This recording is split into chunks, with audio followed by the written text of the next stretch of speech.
Which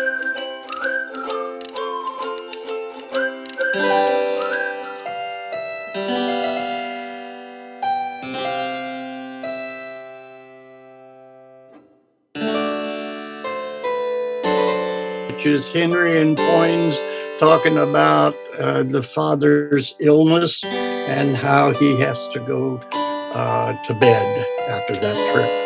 And we go to scene 3 with Mr. and Mrs. Northumberland. Guys, I'm sorry. I gotta go. Right, I get to Kind be of confusing to me, so. But thank you. Miss you. Okay, Aloha. Richard. Richard. Thank you. Mr. and Mrs. Northumberland. Well, I pray thee, loving wife and gentle daughter, give even way unto my rough affairs. Put not you on the visage of the times, and be like them to Percy troublesome. I have given over. I will speak no more. Do what you will. Your wisdom will be your guide. Alas, sweet wife, my honor is at pawn, and but my going nothing can redeem it. Yet, for God's sakes, go not to these wars. The time was, Father, that you broke your word, when you were more endeared to it than now. When your own Percy, when my heart dear Harry, through many a north would look to see his father bring up his powers, but he did long in vain. Who then persuaded you to stay at home? There were 2 honors lost, yours and your son's. For yours, the God of heaven brightened it. For his, it stuck upon him as the sun in the great vault of heaven, and by his light did all the chivalry of England move to do brave acts. Oh, he was indeed the glass where the noble youth did dress themselves. He had no legs that practiced not his gait, and speaking thick, which nature made his blemish, became the accents of the valiant. Oh, for those that could speak low and tardily would turn their own perfection to abuse to seem like him, so that in speech and gait, in diet, in affections of delight, in military rule, humors of blood, he was the mark, and glass, copy, and book that fashioned others. And him, oh wondrous him, oh miracle of men, him did you leave, second to none, unseconded by you, to look upon the hideous god of war and disadvantage, to abide a field where nothing but the sound of Hotspur's name did seem defensible. So you left him.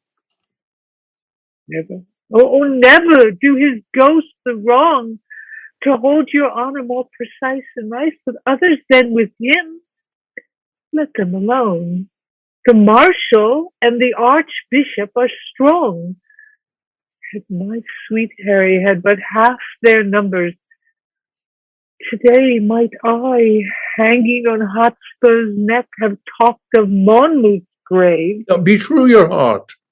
Fair daughter, you do draw my spirit from me, with new lamenting ancient oversights, but I must go and meet with danger there, or it will seek me in another place, and find me worse provided. Oh, fly to Scotland, till that the nobles and the armed commons have of their poisons made a little taste. If they get ground advantage of the king, then join you with them, like a rib of steel, to make strength stronger. But for all our loves, first, let them try themselves. So did your son. He was so suffered.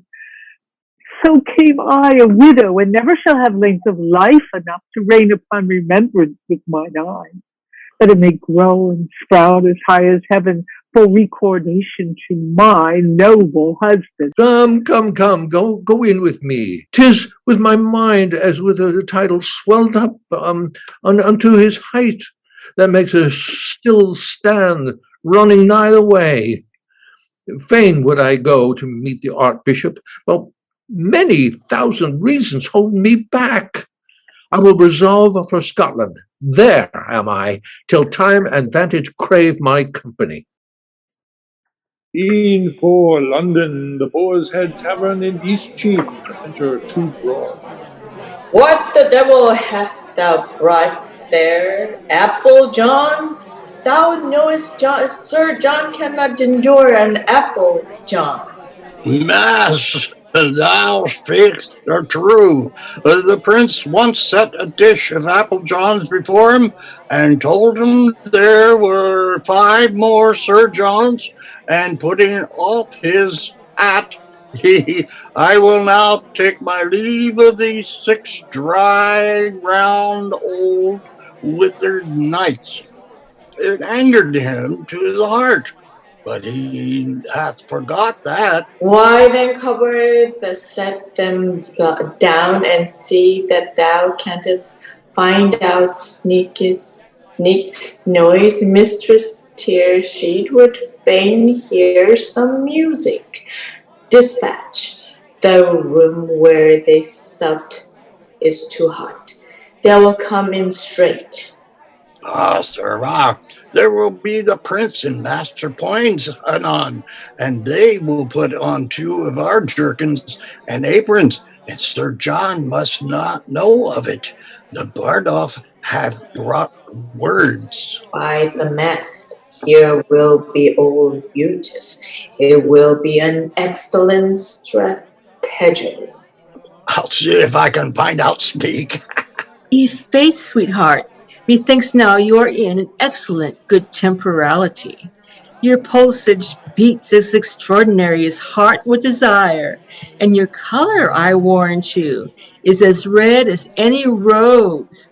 In good truth, la, but faith, you have drunk too much canaries, and that's a marvelous searching wine, and it perfumes the blood ere one can say, "What's this?"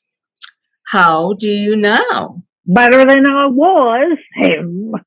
Well, that's well said. A good heart's worth gold. Oh, here comes Sir John.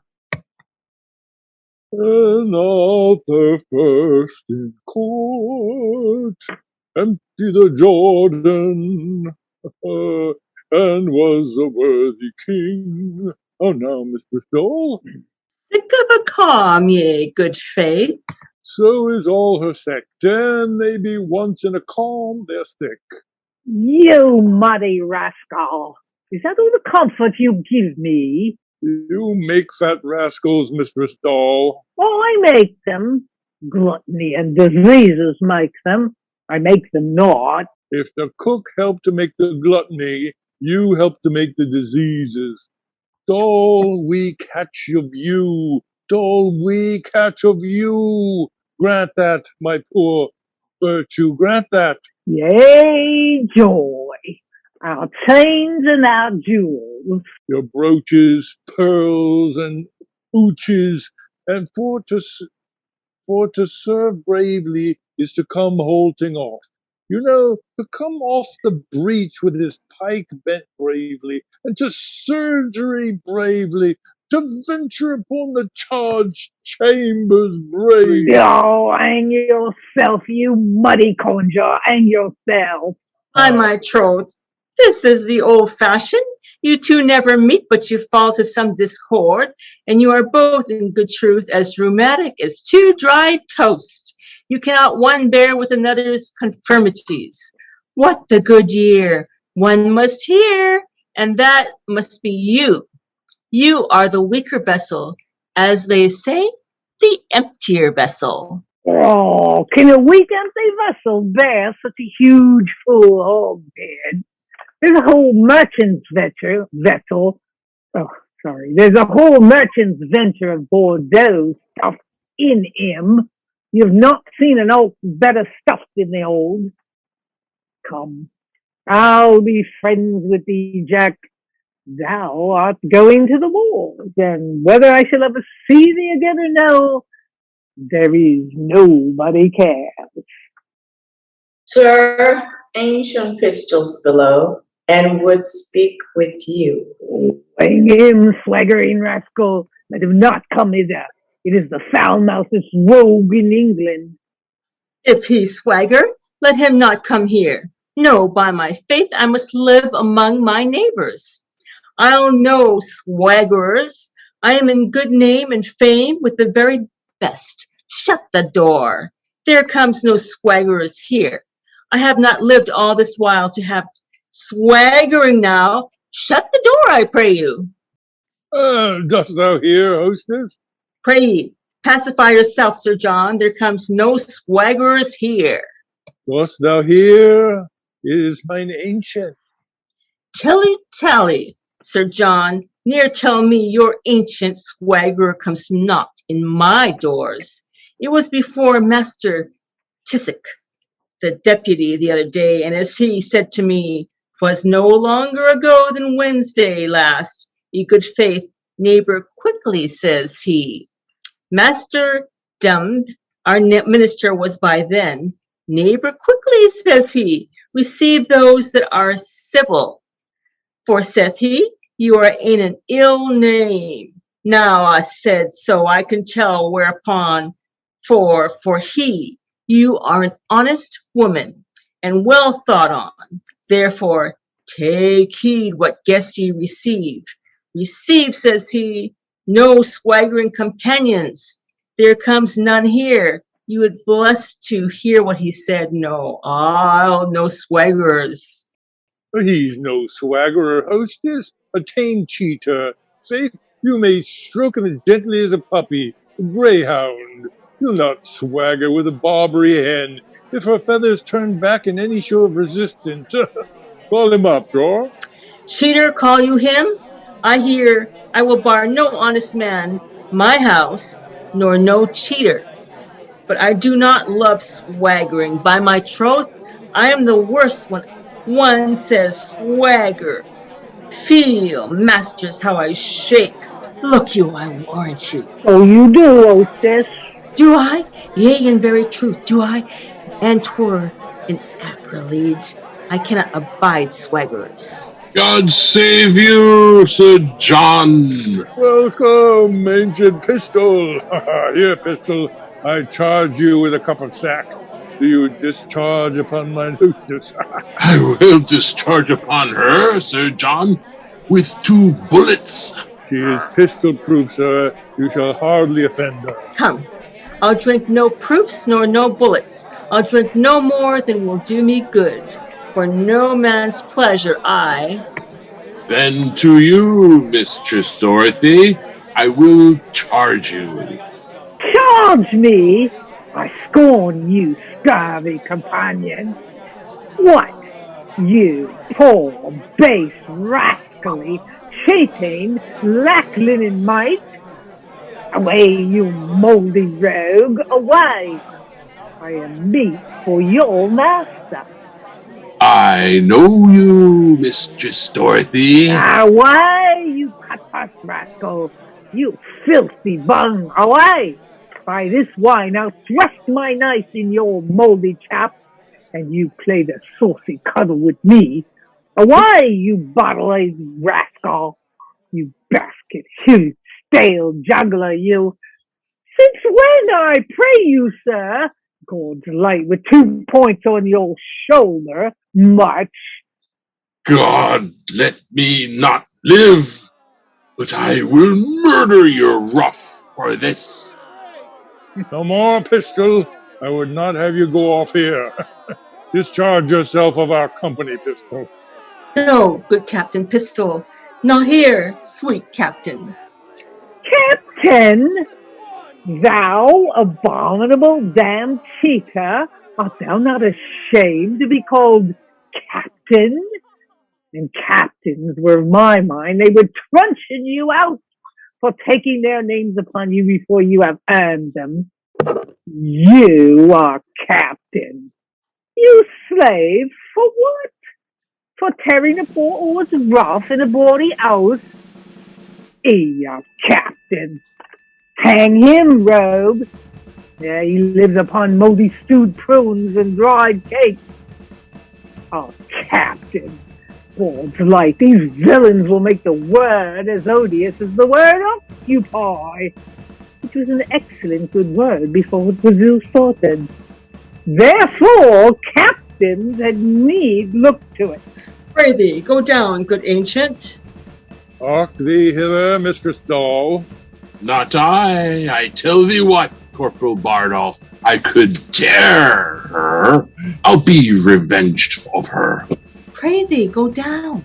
I'll see her damned first to Pluto's damned lake, by this hand to the infernal deep, with Erebus and tortures vile also.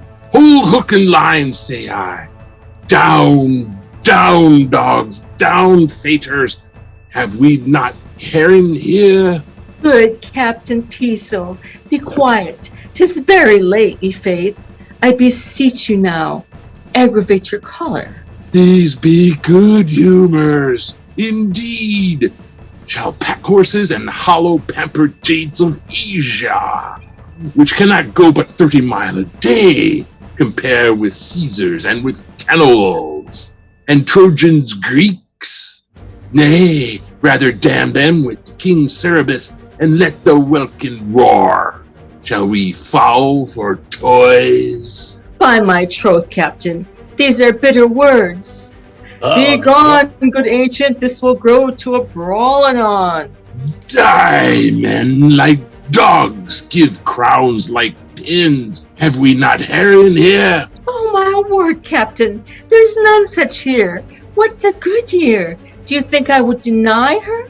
For God's sake, be quiet. Then feed and be fat, my fair Calipolus. Come, give some sack. This fortune me tormente, seperto me contento. Fear we broadsides? No. Let the fiend give fire. Let some sack and sweetheart lie thou there. Come, we will to full points here, and our etcetera's nothing. Pistol, I would be quiet. Sweet night, I kiss thy neath. What? Have we seen the 7 stars? For God's sake, thrust him downstairs. I cannot endure such a fustian rascal. Thrust him downstairs. We know not the gallows nags. Quoit him down, Bardolph, like a shoved groat shilling. Nay, and do nothing but speak nothing, and shall be nothing here. Get you downstairs. What? Shall we have incision? Shall we imbue? Then death rock me asleep, abridge my doleful days. Why then, the grievous's ghastly gaping wounds untwine the sisters 3. Come, Atopus, I say. Here's goodly stuck toward. Me my rapier, boy. I pray thee, Jack, I pray thee do not draw. Get you downstairs. Here's a goodly tumult. I'll forswear keeping house afore I'll be in these turrets and frights. So murder I warrant now. Alas, alas, put up your naked weapons, put up your naked weapons. I pray thee, Jack, be quiet, the rascal's gone. Are you horse and little valiant villain, you? Are you not hurt in the groin? Methought I made a shrewd thrust at your belly. Have you turned him out of doors? Yes, sir. The rascal's drunk. You have hurt him, sir, in the shoulder. A rascal to brave me.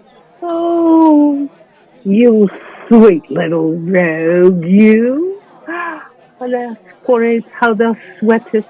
Come, let me wipe thy face. Come on, you horse and chop. Oi, rogue in face, I love thee. Thou art as valorous as Hector of Troy, with 5 of Agamemnon, and 10 times better than the 9 worthy. Oh, villain. Oh, rascally slave. I will toss the rogue in a blanket. Oh, do as thou darest for thy heart, and thou dost I'll canvass thee between a pair of sheets.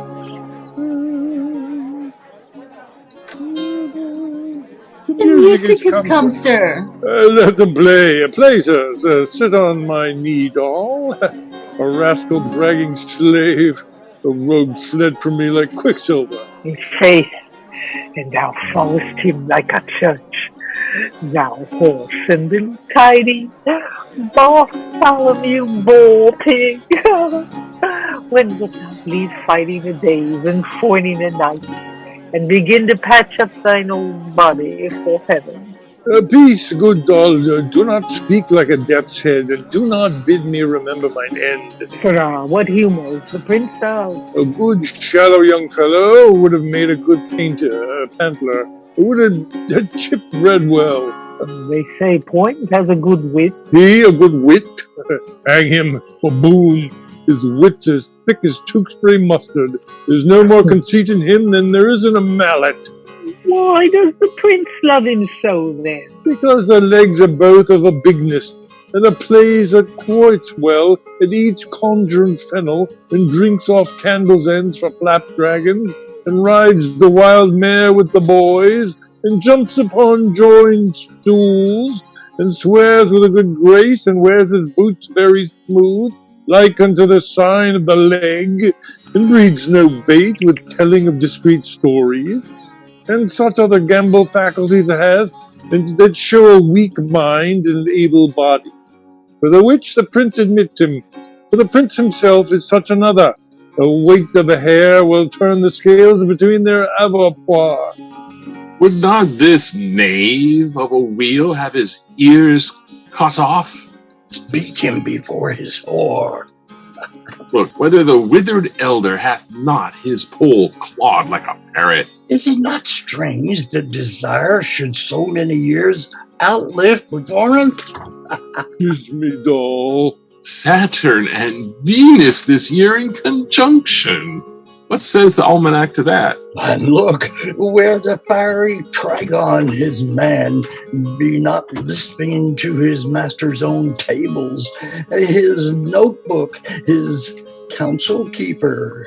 Thou dost give me flattering busses. On my troth, I kiss thee with the most constant heart. I'm old. I love thee better than I love ever scurvy young boy of them all.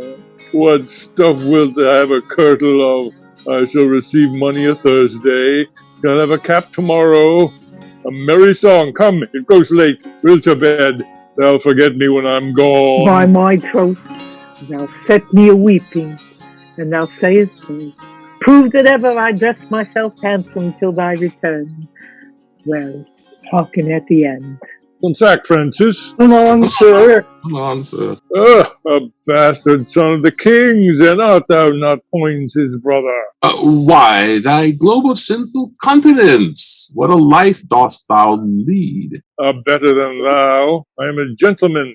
Thou art a drawer. Oh, very true, sir, and I come to draw you out by the ears. Oh, the Lord preserve thy good grace. By my troth, welcome to London. Now the Lord bless the sweet face of thine. O Jesu, are you come from Wales? Thou horse and mad compound of majesty, by this light flesh and corrupt blood, thou art welcome. How, you fat fool! I scorn you. My lord, he will drive you out of your revenge, and to all a merriment, if you take not the heat. You whoresome candle mine, you, how vilely did you speak of me, even now before this honest, virtuous, civil gentlewoman? God's blessing of your good heart, and so she is, by my troth. Didst thou hear me? Yea, and you knew me, and you did when you ran away by Gad's Hill, and you knew I was at your back, and spoke it on purpose to try my patience. Oh, no, not so. I did not think thou wast within hearing. I shall drive you then to confess the willful abuse, and then I know how to handle you. No abuse, Hal, mine honor, no abuse. Not to despise me, and call me paintier, and bread chipper, and I know not what. No abuse, Hal. No abuse. No abuse, Ned, in the world. Honest Ned, none. I dispraised him before the wicked, that the wicked might not fall in love with him, in which doing I have done the part of a careful friend and a true subject, and thy father is to give me thanks for it. No abuse, Hal, none. Ned, none. No. Faith, boys, none. See now, whether pure fear and entire cowardice doth not make thee wrong with virtuous gentlewoman to close with us? Is she of the wicked? Is thine hostess here of the wicked? Or is thy boy of the wicked? Or honest Bardolph, whose zeal burns in his nose, of the wicked? Answer, thou dead helm, answer. The fiend hath pricked down Bardolph irrecoverable, and his face is Lucifer's privy kitchen, where he did nothing but roast malt worms. For the boy, there's a good angel about him, but the devil outbids him too. For the women? For one of them, she's in hell already and burns poor souls. For the other, I owe her money, and whether she be damned for that, I know not. No, I warrant you. No, I think thou art not. I think thou art quit for that. Mary, there's another indictment upon thee, for suffering flesh to be eaten in thy house, contrary to the law, for the which I think thou wilt howl. All victuals do so. What's a joint of mutton or two in a whole Lent? You, gentlewoman? What says your grace? His grace says that which his flesh rebels against. Who knocks so loud at door? Look to the door there, Francis. Ito, how now? What news? The king your father is at Westminster, and there 20 weak and wearied posts come from the north, and as I come along, I met and overtook a dozen captains, bareheaded and sweating, knocking at the taverns and asking everyone for Sir John Falstaff. By heavens, Poins, I feel me much to blame, so idly to profane the precious time, when tempest of commotion, like the south born with black vapor, doth begin to melt and drop upon our bare unarmed heads. Give me my sword and cloak. Falstaff, good night. Now comes in the sweetest morsel of the night, and we must hence and leave it unpicked. How now? What's the matter? More knocking at the door. How now? What's the matter? You must obey the court, sir. Presently, a dozen captains stay at door for you. Pay the musicians, sirrah. Farewell, hostess. Farewell, doll. You see, my good wenches, how men of merit are sought after. The undeserver may sleep when the man of action is called on. Farewell, good wenches. If I be not sent away post, I will see you ere I go. I cannot speak, if my heart be not ready to burst. Well, sweet Jack, have a care of thyself. Farewell, farewell. Well, fare thee well. I have known thee these 29 years. Come peacock time, but an honester and sure-hearted man. Well, fare thee well. Mistress Tearsheet! What's the matter? Bid Mistress Tearsheet come to my master. Oh, run, doll, run, run, good doll, come. Yea, will you come, doll? Act 3, Scene 1. Are we taking a break? I think we could. I thought maybe, Peter, have you got the crown in your house that you could put on tonight? Oh, why would I put on the crown? What, you need to play the king? Hello. I need a crown to play the king. I can read his part, okay, but I don't have a crown. No, I have a silly hat. But okay. You can study up that long speech coming up, the great speech about the fools and the heads, uneasy lies the head. Oh, yeah. So we'll let you read that for 5 minutes, and then we'll... I can give it a go, yeah. Yes, good. Okay, Not Toto, it's Dorothy. All right, here we go. Say when. When? Okay. Go call the Earl of Surrey and Warwick. But ere they come, bid them all read the letters, and well consider of them. Make good speed. How many thousands of my poorest subjects are at this hour asleep? Oh, sleep, oh, gentle sleep, nature's soft nurse, How have I frighted thee, that thou no more wilt weigh my eyelids down, and steep my senses in forgetfulness? Why, rather sleep liest thou in smoky cribs, amongst uneasy pallets stretching thee, and hushed with buzzing night flies to thy slumber, than in the perfumed chambers of the great, under the canopies of costly state, and lulled with the sound of the sweetest melody? O thou dull god, why thou allowest thy with the vile and in loathsome beds, and leaves the kingly coach a watch case or a common alarm bell? Wilt thou upon the high and giddy mast seal up the shipboy's eyes, and rock his brains in the cradle of the rude and tempestuous surge, and in the visitation of the winds who take the ruffian billows by the top, curling their monstrous heads and hanging them, when deafening clamor in the slippery clouds that with the hurly death doth itself awaken? Canst thou, O partial sleep, give then repose to the wet sea boy in an hour so rude, and in the calmest, most stillest night, with all appliances and means to boot, deny it to a king? Then, happy, lo, lie down. Uneasy lies the head that wears a crown. Many good morrows to your majesty.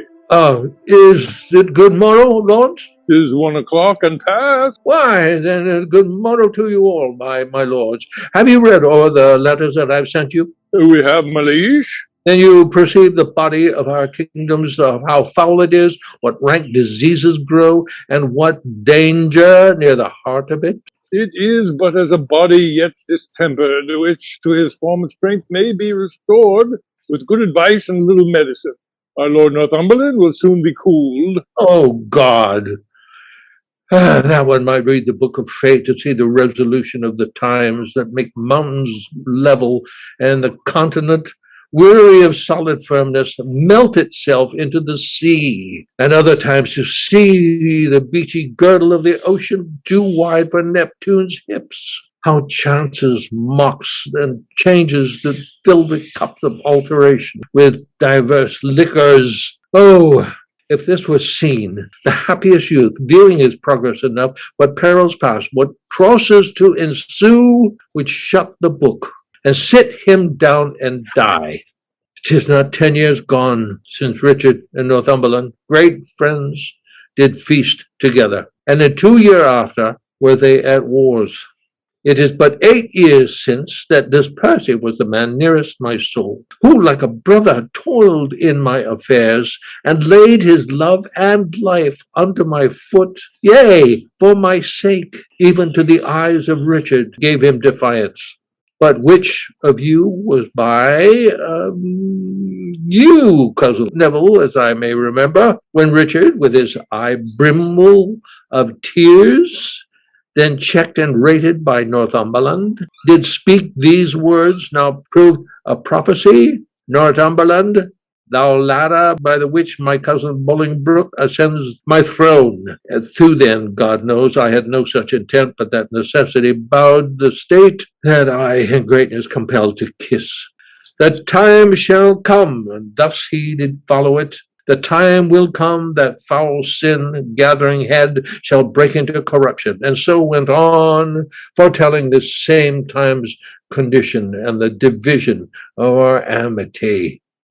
There is a history in all men's lives, figuring the nature of the times deceased, the which observed a man may prophesy with the near aim of the main chance of things as yet not come to light, which in their seeds the weak beginnings lie in treasure. Such things become the hatch and brood of time, and by the necessary form of this King Richard might create a perfect guess that great Northumberland, then false to him, would of that seed grow to a greater falseness, which should not find the ground to root upon, unless on you. Are these things then necessities? Then let us meet them like necessities. and that same word even now cries out to us. They say the bishop and Northumberland are 50,000 strong. It cannot be, my lord. Rumor doth double. Take the voice and echo, the numbers of the feared. Please it your grace, go to bed. Upon my soul, my lord, the powers that you have already sent forth shall bring this prize in very easily. To comfort you the more, I have received a certain instance that Glendower is dead. Your majesty hath been this forthright ill, and these unseasoned hours perforce must add unto your sickness.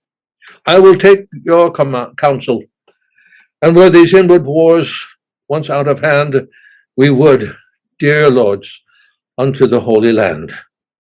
And we'll skip this next scene. The king has gone to bed, maybe never to rise again. The scene with Shallow is drafting of people that we don't need to have to worry about. They are drafted, and Shallow has seen the chimes at midnight with Falstaff.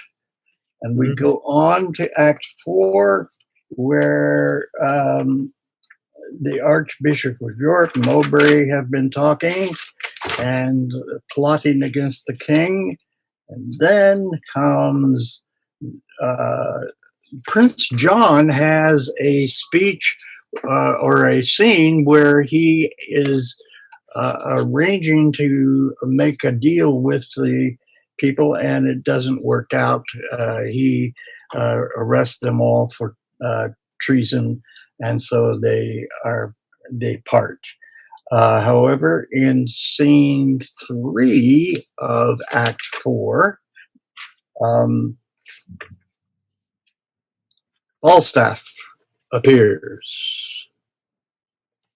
Scene 3 of Act. If you want to announce it first. Scene 3. Act 4, Scene 3. Another part of the forest. Alarum excursions enter Falstaff and Colville beating. What's your name, sir? Of what a condition are you, and in what place, I pray? I am a knight, sir. My name is Colville of the Dale. Well then, Colville is your name. A knight is your degree, and your place the Dale. Colville shall be still your name, a traitor your degree, and a dungeon your place. A place deep enough, so shall you still be Colville of the Dale. Are you not Sir John Falstaff? As good a man as he, sir, where I am. Do you yield, sir, or shall I sweat it for you? If I do sweat, they are the drops of thy lovers, and they weep for thy death. Therefore rouse up fear and trembling, and do observance to thy mercy. I think you are Sir John Falstaff, and in that thought ye me.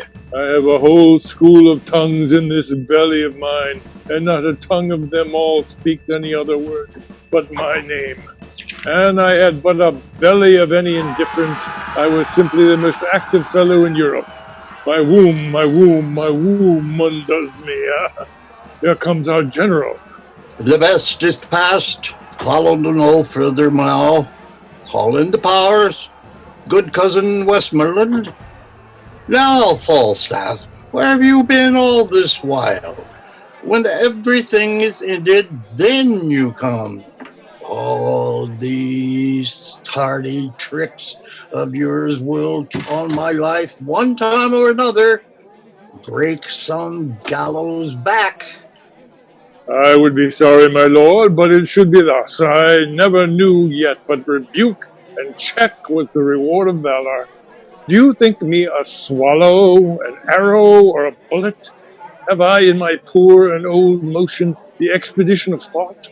I have speeded hither with the very extremest inch of possibility. I have foundered 90 and odd posts, and here, travel tainted as I am, have in my pure and immaculate valor taken Sir John Colville of the Dale, a most furious knight and valorous enemy. But what of that? He saw me and yielded, that I may justly say, with the hook-nosed fellow of Rome, I came, saw, and overcame. Ah, it was more of his courtesy than you're deserving. I know not. Here he is, and here I yield him, and I beseech your grace, let it be booked with rest of the day's deeds, or by the Lord I will have it in a particular ballad, else with mine own picture on the top on't, coldly kissing my foot, to the which course, if I be enforced, if you do not all show like gilt twopences to me, and I in the clear sky of frame o'ershine you, as much as the full moon doth the cinders of the element, which show like pins' heads on her, believe not the word of the noble. Therefore, let me have right, and let desert mount. Thine's too heavy to mount. Let it shine then. Thine's too thick to shine. Let her do something, good Lord, and may do me good, and call it what you will. Is thy name Colville? It is, my lord. A famous rebel thou art, Colville. And famous true subject took him. I am, my lord, but as my betters are, that led me hither.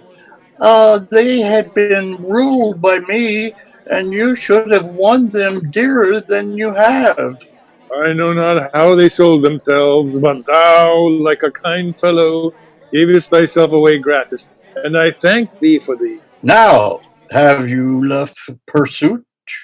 Retreat is made and executed stayed. Send Colville with his confederates to York to present execution, and Blunt lead him hence, and see you guard him sure.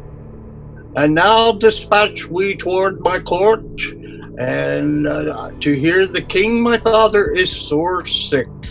Our news shall go before him to his majesty, and which cousin you shall bear. To comfort him, we will with sober speed will follow you. My lord, I beseech you, give me leave to go through Gloucestershire, and when you come to court, stand, my good lord, pray in your good report. Very well, Falstaff. I, in my condition, shall better speak of you than you deserve. I would you had but the wit. 'Twere better than your dukedom. Good faith, this same young sober-blooded boy doth not love me, nor a man cannot make him laugh. But that's no marvel, he drinks no wine. There's never none of these demure boys come to any proof, for thin drink doth so overcool their blood, and making many fish meals, that they fall into a kind of male green sickness. And then, when they marry, they get wenches. They are generally fools and cowards, which some of us should be too, but for inflammation. A good sherris sack hath a twofold operation in it. It descends me into the brain, dries me there all the foolish and dull and curdy vapors which environ it, makes it apprehensive, quick, forgettive, full of nimble, fiery, and delectable shapes, which, delivered o'er to the voice, the tongue, which is the birth, becomes excellent wit. The second property of your excellent sherris is the warming of the blood, which, before cold and settled, left the liver white and pale, which is the badge of pusillanimity and cowardice. But the sherris warms it, and makes it course from the inwards to the parts extreme. It illumineth the face, which, as a beacon, gives warning to the rest of this little kingdom, man, to arm, and then the vital commoners and inland petty spirit muster me all to their captain, the heart, who, great and puffed up with this retinue, doth any deed of courage, and this valor comes of sheriff. So that skill in the weapon is nothing without sack, for that sets it a work, and learning a mere hoard of gold kept by a devil, till sack commences it and sets it in act and use. Hereof comes it that Prince Harry is valiant, for the cold blood he did naturally inherit of his father, he hath, like lean, sterile, and bare land, manured, husbanded, and tilled with excellent endeavor of drinking good and good store of fertile cherries, that he is become very hot and valiant. If I had 1,000 sons, the first humane principle I would teach them should be to forswear thin potations and to addict themselves to sack. How now, Bardolph? Well, the army is discharged, all gone. Let them go through Gloucestershire, and there will I visit Master Robert Shallow, Esquire. I have him already tempering between my finger and my thumb, and shortly will I steal with him. Come away.